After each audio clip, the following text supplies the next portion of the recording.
On March 12, 2022, I spoke with musician and filmmaker Harman Burns. We chatted about her creative process, being a footage vulture, and her recent release of Yellow Bark Spider, a musical album based on her very personal book she is writing.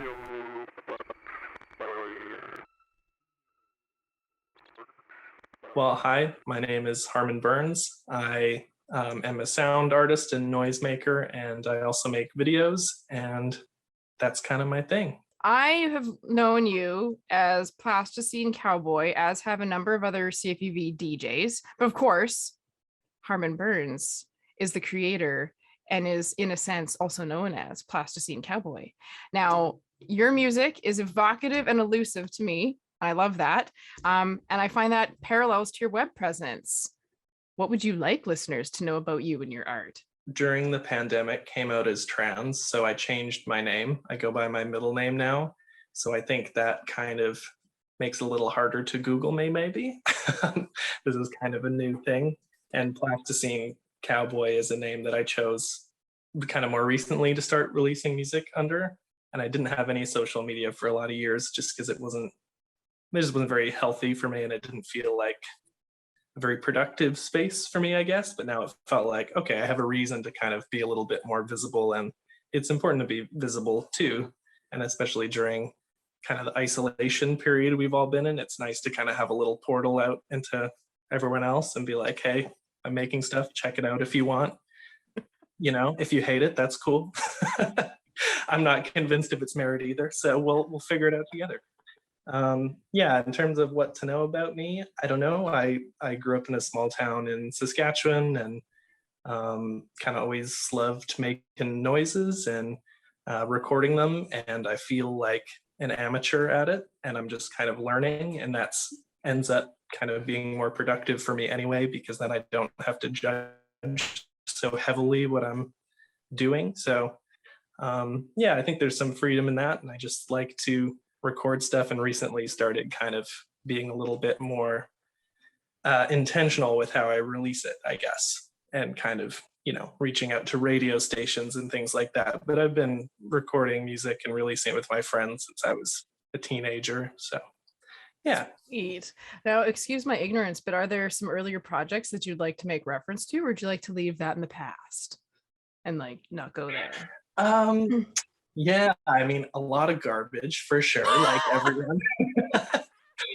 Just learning how to record stuff, how to write a song, what is a song, what is all of this. But yeah, I with a few friends created a sort of record label, musicians co-op type thing called Grade School Records.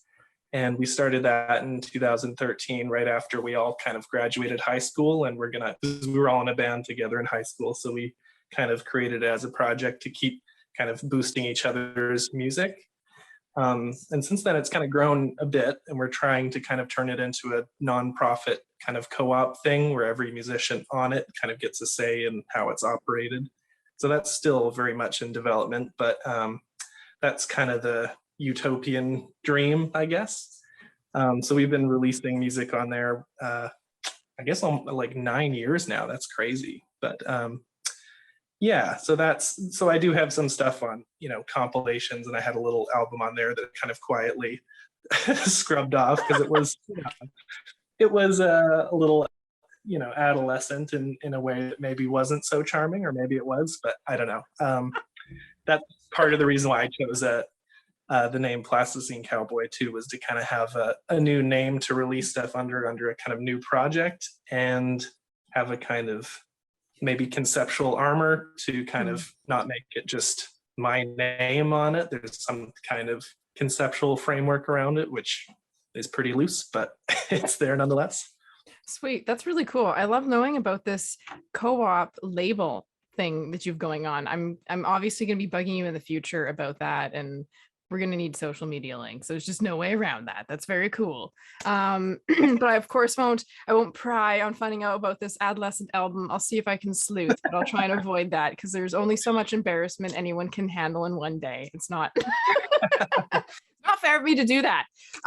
When you mentioned COVID and also coming out as trans, I think that's so beautiful. And I'm wondering, do you think COVID actually created an amazing climate for, that sounds terrible. How could I say climate, amazing climate in COVID? But I don't know, did you find it to be like a Yeah. space somehow, like a metaphorical or hypothetical space that, in a sense, gave you a chance to think and be free and really be true to yourself? Is that a thing with COVID and even creativity for you? You're just I mean, for sure. Yeah, definitely. Sweet. I was like the place I was working before this in the before times was like a warehouse type job where I was doing video work for them, but it was still like a warehouse and like everyone had, uniforms, very like bro-y locker room attitude. Like I won't say where it was because the CEO has a tendency to pursue legal action for some reason. Won't go into that, but it was just kind of a weird environment, and like I was just very guarded there all the time. So having time to be kind of alone and with my partner and just kind of, I think, when you are alone in a space or alone with someone else in a space, the space kind of becomes like the inside of your head. You know what I mean? And Yeah. it was, just a chance for me to be unobserved and to kind of, when you strip away the kind of social performances that we kind of become accustomed to training ourselves to do in order to survive social situations, I guess. When you strip all that away and you no longer have to do that, like what is left, when you take all the apples out of the basket, what's in there kind of thing. So it was absolutely an opportunity for me to do that. And I think it's like, definitely instrumental in my creative work too. I could never have made this album without having just a bunch of time on my own with a contact microphone, like figuring things out. I just have to say, I think that is the best description I've heard for what made COVID an accessible, the lockdown feature, an accessible space or a space where you could think like that. To your description of it being like your space becoming like an extension of your mind. I feel that all the time still because I do work remotely. I feel that all the time. Yeah. But you said it best, of course. I'm gonna just totally wreck it, but basically that concept of stripping away all of these social nuances that we put on, these performative elements just to be ourselves. That's just so, you really captured it, because I haven't been able to hear it in right words or even hear other people say it, and that really does get it. So I think there's a lot of validity to that interesting time space thing that we all experienced, and it was healthy in some ways. I don't know, I think it helped a lot of us in some ways. So I'm happy for you. I'm very happy that happened. What an awesome introvert story. Let's be honest, because I know some extroverts might have not had that experience, but I think a lot of introverts could really appreciate exactly what you're saying. So thank you. Oh my God. Thank you for existing. And thank you, COVID, for making this happen with Harman. Oh my God. I'm so stoked. Not quite that, but there's more to it than that. Certainly some guilt having being able to like have certain things flourish during isolation, and like definitely so lucky that I was able to be not having to go to work, for example, and putting myself at risk. So definitely like a super, super fortunate and probably pretty rare position I was in. So I'm certainly don't want to say I'm grateful for COVID, but I did guiltily sort of, reap some, I don't know, creative time out of that. Yeah, for sure. And I this is obviously an aspect of every conversation around COVID that, there's a lot of folks that were privileged to be able to not be a frontline worker, right? Yeah, I see that myself. I was definitely privileged by not being in that position. I'm forever grateful for everyone that was in that position, because how the frick was I going to eat? All these different things. So, but thank you for humoring my sojourn and my diversion and chatting with me about that. It was incredibly enlightening and really quite lovely. Okay, your music could be called indie, but I would disagree. Just saying, and I would disagree for good reason, and because I like what you're doing. Nothing wrong with indie, but I pick up a great deal of field recording vibes, noise, and of course, very authentic experimental overtones and vibes. How would you define yourself though? And how would you define the music that you create or the sound art that you create? Yeah, I mean, indie in the sense that it's completely financially untenable, that's no, yeah, what does indie even mean anymore? I don't know. Indie Right? bands playing like arena, headlining shows, label support, I don't know. But yeah, experimental, I guess, which is kind of it can be kind of a buzzword, but also it's kind of a great umbrella because it kind of was. I mean, I guess I'll say the sort of Plasticine Cowboy band. Sorry, my partner is running some water right now. All good. I like a lot of different music, so I wouldn't say the project Plasticine Cowboy is one genre. It's just I happen to release an album that has this sound. The next album I'm working on is like more traditional songs with lyrics and things like that could maybe be indie. I don't know. So yeah, this project for sure, like I found genre kind of tricky because some of the songs are different genres. And so I think it just came sort of story concept first. And then when I had the sort of concept for each song, I would kind of draw out a kind of tone map of what kind of sounds could tell that story. And then once I had those sounds mapped out, I would find the sources or create them or synthesize them and then assemble them, if that makes sense. So the process was kind of an experiment. So experimental, sure. There's field recordings in there. Some of it is like fake field recordings where like there's a song called Jackfish that has lots of sort of water sounds and things like that. It sounds like I went out in nature and recorded some stuff, but a lot of it is just in a bathtub trying to make paddling water noises and stuff. And so in the end of that song, you can hear the drain being pulled and the water running out of the plug. So it's kind of like trying to draw attention to the inauthenticity of some of the sounds.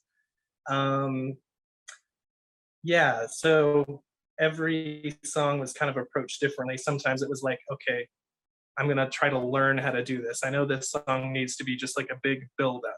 So how can I make the most crazy loud buildup I can and try to hit that emotional note? You know what I mean? So some of it was just learning, and sometimes it didn't work. There's a lot of songs in the scrap pile, Yeah, so it's experimental, I guess, in that sense of like, let's treat each song as if I've never made a song before and just completely try to reinvent how to.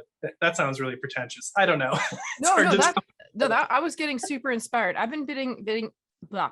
I've been hitting a bit of a brick wall creatively lately. And when you said approach each song as if you've never written a song, I don't know if that's where you're going, but that really ignited me. That was not pretentious at all. I was stoked by that. Oh, okay. Yeah, I think that's cool.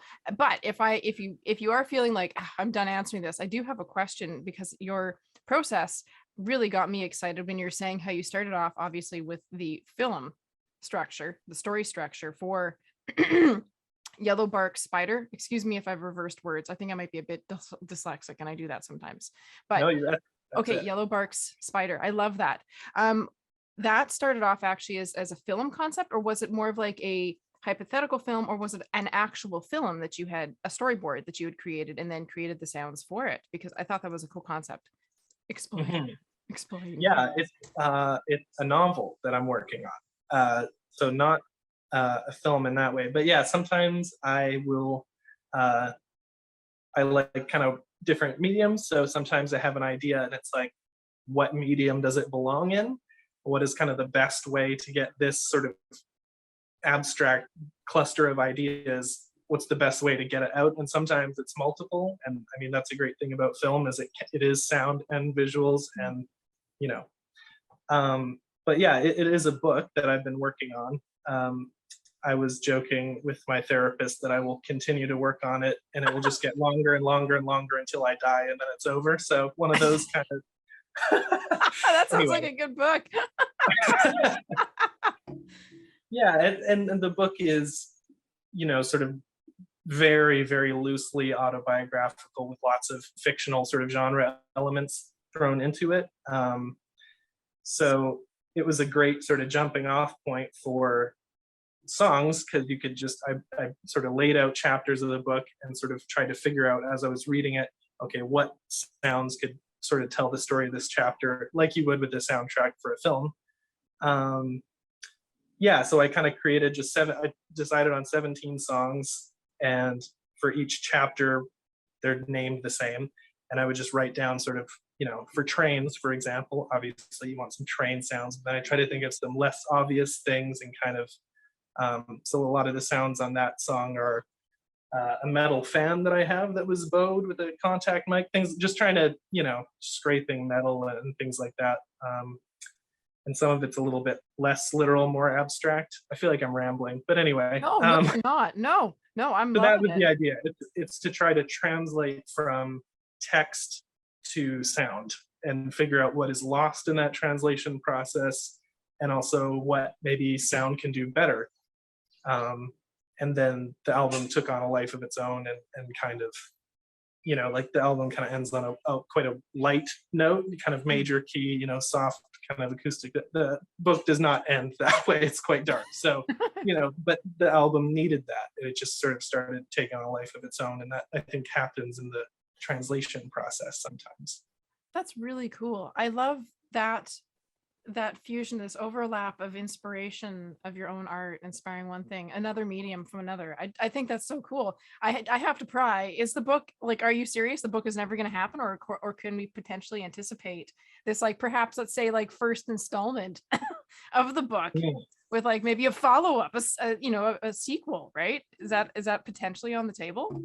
It's an interesting idea. Yeah, I started writing it in probably 2019. And I would just sort of write a chapter, and it would just sort of just go from start to finish in one sitting. I would kind of write a whole chapter, and then it would be completely unrelated to all the other chapters. A scene with just a cowboy in a setting, or an astronaut whose plane was crashing, or a little kid in a backyard. And then it started to kind of come together into something. And it's a little bit hard to describe because it's not finished. But yeah, it just, what to say about the book. It's very personal, weirdly, even though it sounds maybe, genre can sort of be a way to kind of hide and sort of crouch ideas underneath genre, and kind of use those elements to be sort of sneakily talking about something that is maybe too hard to look at straight on. The book is, I would love to finish it. It's so hard to write a book. I don't know how anyone does it. My partner is a writer, and they've written several books of poetry and a few novels, and I don't know how they do it. Like, it's so hard. It took me probably 3 weeks to record everything for this album, and then everything else, like, it came really fast. I don't know why, but it's just a little bit more immediate of a medium, I guess. You can sort of hit something and it makes a noise, and it's really satisfying. But with writing, it's so meticulous and so long of a process. So I'd love to finish it. I don't put any time restriction on it, though. That's so cool. I love that. I love that. Once a year. Yeah. This is very cool. Very cool. I feel like this might be an unnecessary question, but I think it still applies, because I'm sure you can take it further. But what inspires you the most when you're working with your audio art, music? And I would like to pull in film work, because I do want to touch on the fact that you do film, at least I'm assuming, and you do some cool film, and you've been to film school.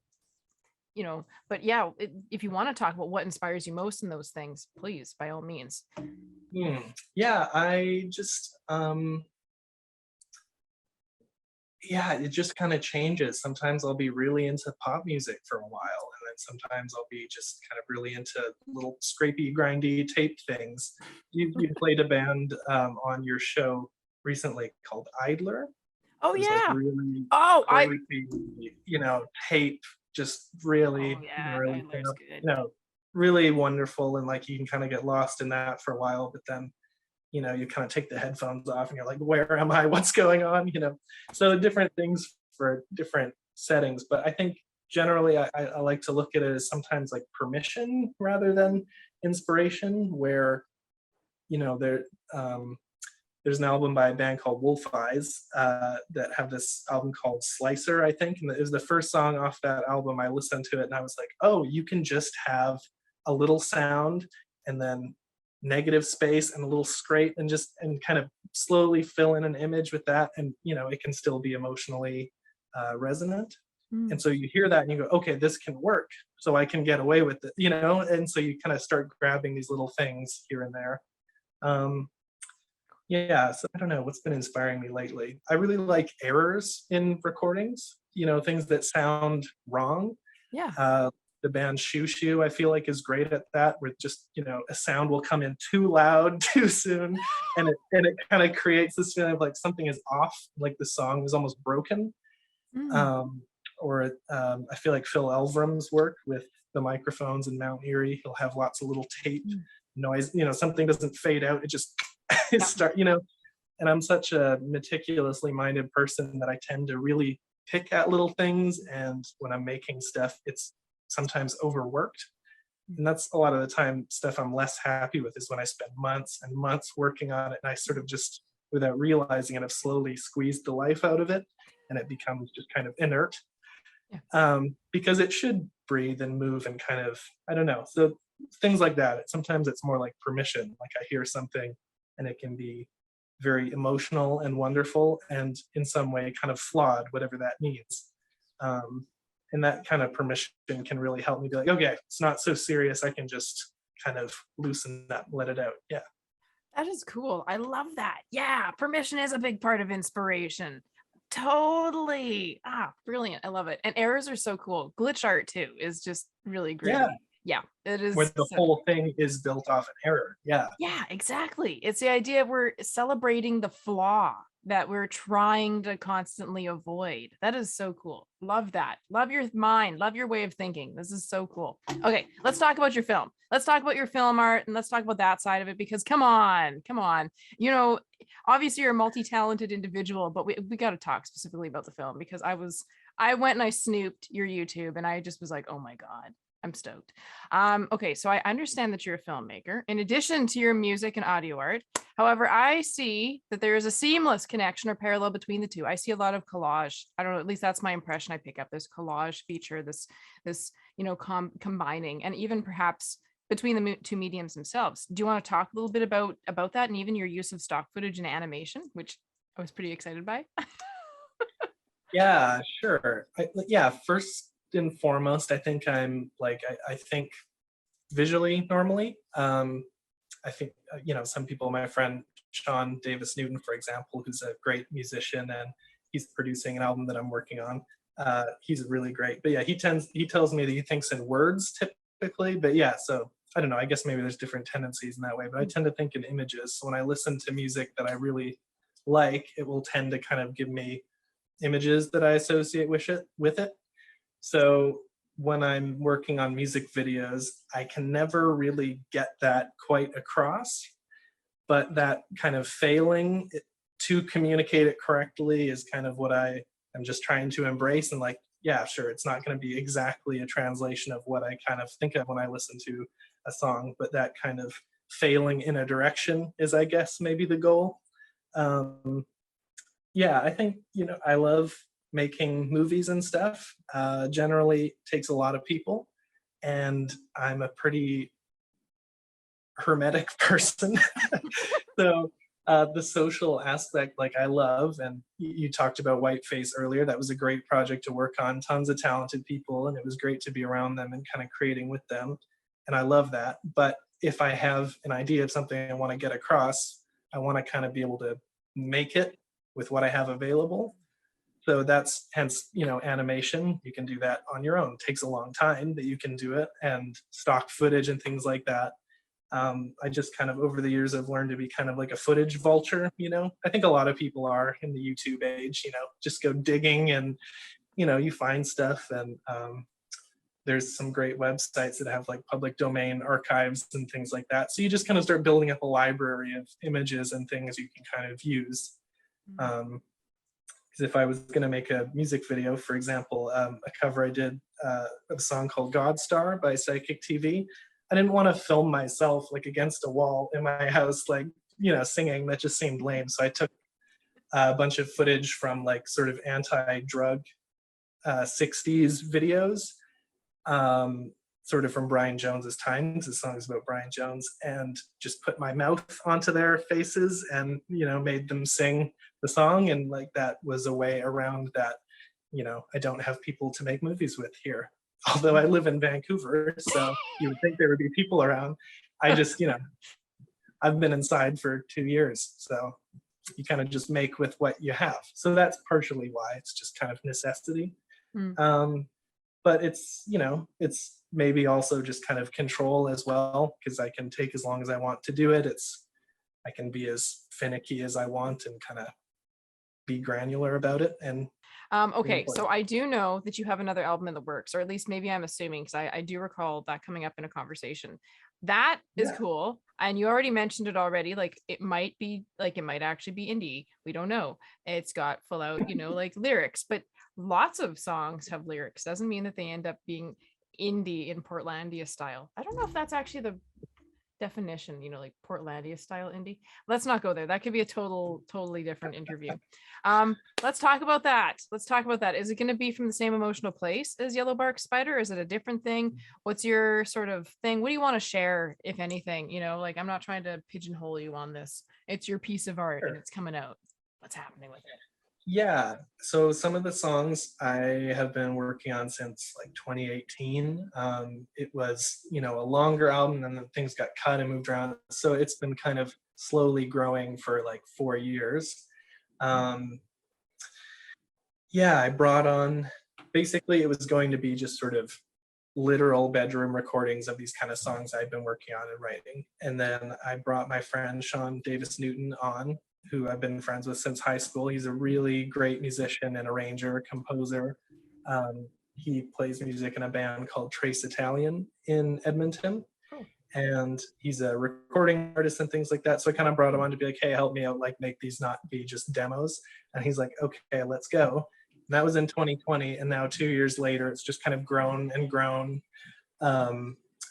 which has been great, because the songs really, he really helped grow them and make them not just kind of little demos or whatever, you know what I mean? Just kind of help them kind of become what they needed to be. So that's been really awesome. It's almost done, but we're trying to kind of figure out how to release it a little bit smarter than, just plopping it on Bandcamp and saying, okay, bye, So we're trying to be a little strategic about it. But yeah, it's called Radiation Hymns.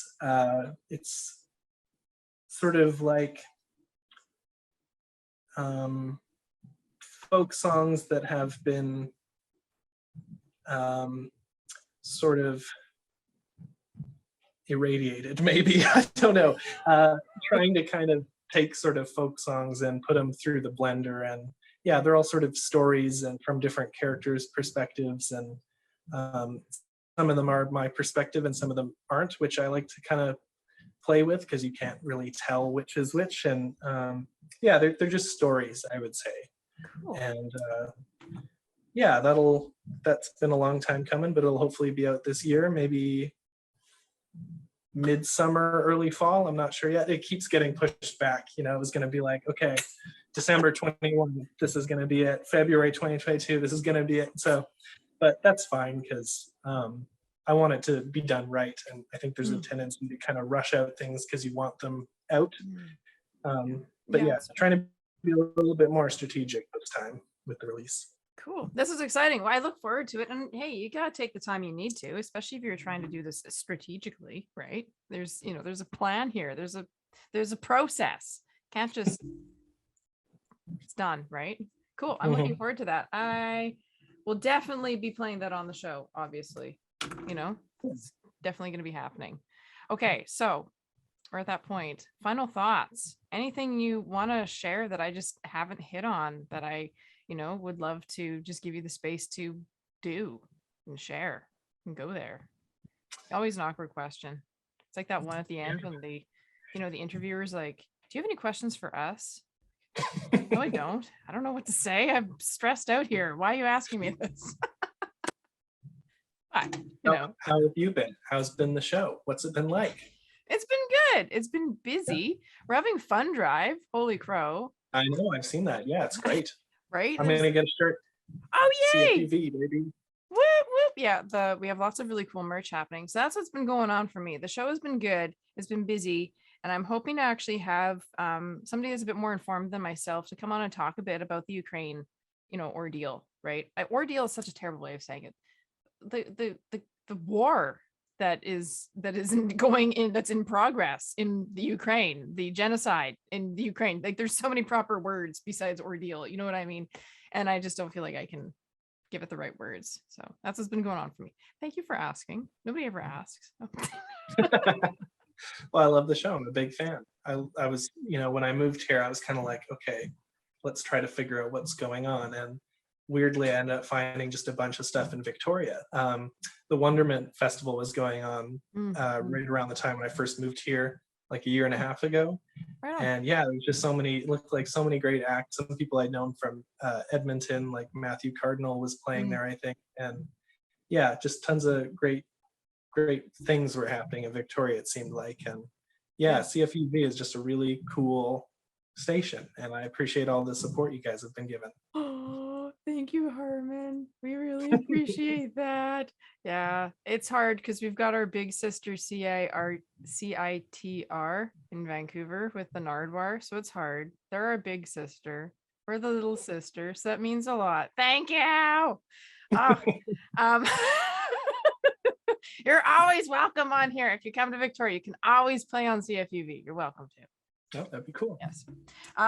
Share your social media links. You got to do that. And if you want to, feel free to share your really cool music label co-op links. Yeah. Sure. Because it's in development too. Absolutely. Yeah. I just have an Instagram. I don't have any other social media. I guess I have a YouTube if that's social media. I have no idea. Harman.Burns. I just post dumb things and, whatever I'm working on.